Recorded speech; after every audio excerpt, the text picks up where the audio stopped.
Hey Internet, I'm going to talk about depression. I'd say that's probably the most well known of the mental illnesses. It's well known predominantly because it's so prolific, sadly, and that means that it's received significant publicity from charities, advocacy groups, and individuals. I'd say that most of us know at least somebody who's suffered from depression or is currently suffering from depression.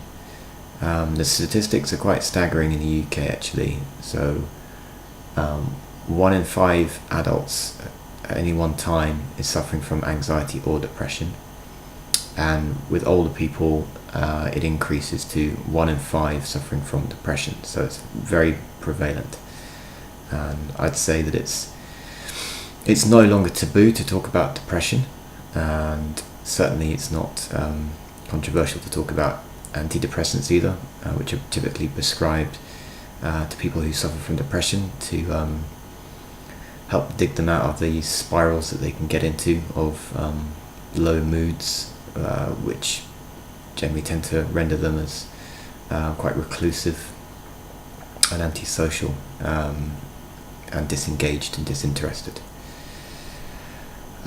So these antidepressant medications, they target the serotonin system in the brain.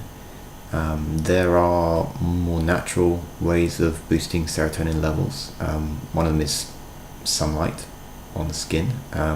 It's no surprise that people get seasonal affect disorder in countries with dark, cold winters.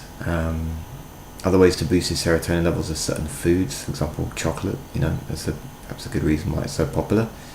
And being intimate with people, spending time with people, hugging people, can boost your serotonin levels.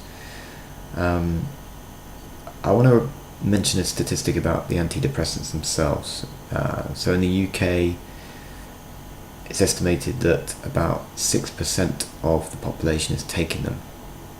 And when you discount children from that category, we're talking about around 10% of the population, and that's a very high number. And obviously there will be those who are suffering from depression who've not gone to see a doctor or a psychiatrist about it, who are not taking antidepressants. So I think it's a real litmus test of a sickness in society, really. And I think it's very important that we start to discuss this openly. And of course, if you think you may be depressed, then seek help. Thanks for listening.